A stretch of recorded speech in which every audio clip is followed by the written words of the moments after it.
Islam some information about an event which took place. When we study the event critically, we come to the conclusion this could not have been an actual event, it had to be a vision. He said, he spoke about his experience to the Prophet ﷺ. Hadith is in Sahih Muslim, and the Prophet said to the people, sit down in the masjid. I have something to say to you. Tamim Ad-Dari came to me and told me something about Dajjal which confirms what I've been saying to you. And now we have the event from the lips of the Prophet ﷺ. That Tamim Ad-Dari and some of his companions, about 30, 40 of them, went on a ship. And a storm came and drove them on the seas for a whole month. And after 1 month of travel, they came to an island. And when they got on shore, they were confronted by a very hairy beast. So much hair. Now you're going to have to excuse me for this one. So much hair, you couldn't tell which side was head and which side was tail. Like you have problems now in Lower Manhattan to tell who is a man and who is a woman.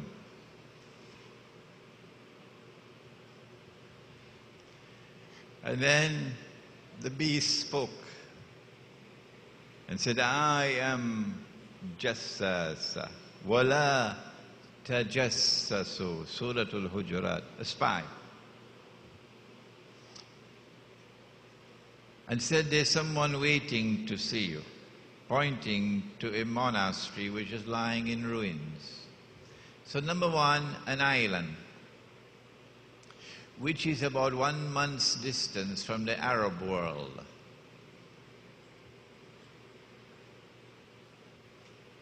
Number two, an island with expertise in spying, in espionage, James Bond kind of stuff. Number three, an island in which religion will eventually crumble, collapse, lying in ruins. And most of the people will become atheists. Those of you who came down from London on that flight, please keep quiet.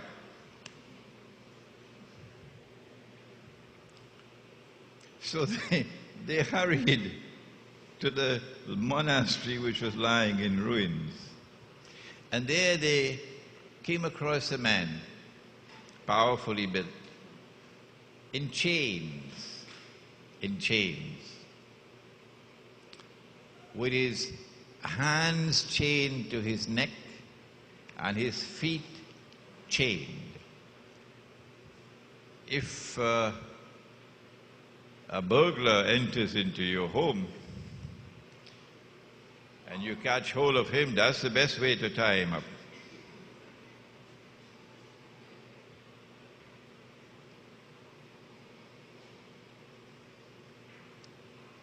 With his hands chained to his neck and his feet chained.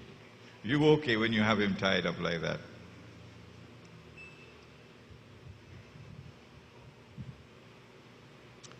So, an island.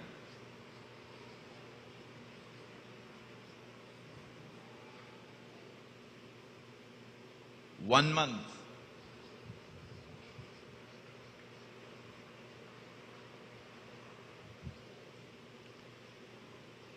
Expertise in spying.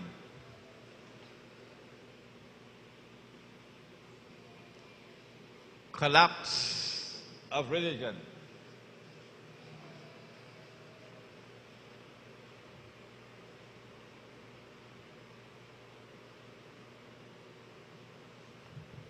And so eventually an island of only atheists.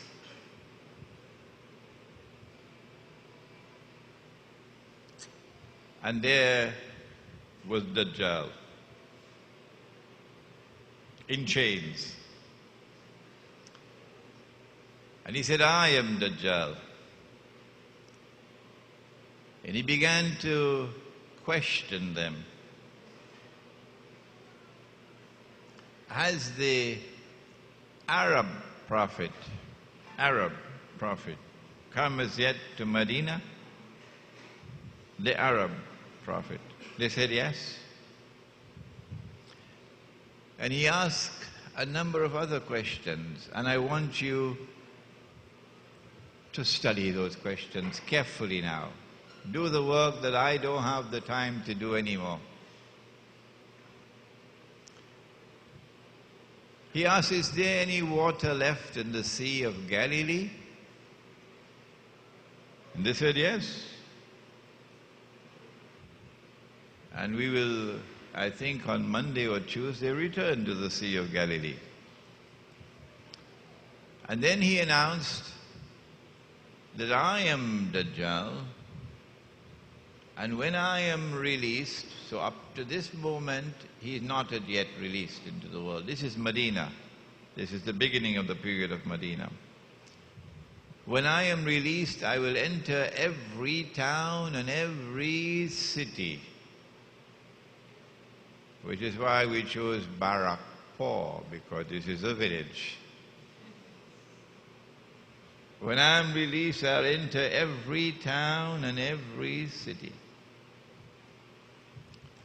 But I'll not be allowed to enter Mecca and Medina, because the angels will guard me. This is a profoundly important hadith. Prophet Muhammad ﷺ went on to say that when Dajjal is released, he'll live on earth for 40 days. One day like a year, one day like a month, one day like a week. وَسَائِرُ أَيَّامِهِ كَأَيَّامِكُمْ. And all his days, meaning all the rest of his days, like your days. And in the Bible, the mark of Dajjal is 666, meaning 600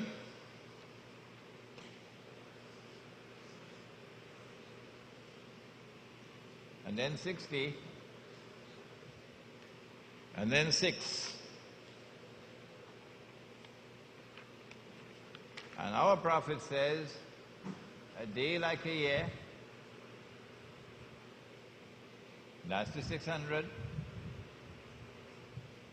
A day like a month, that's the 60. A day like a week, that's the 6. It's the same thing, using different languages.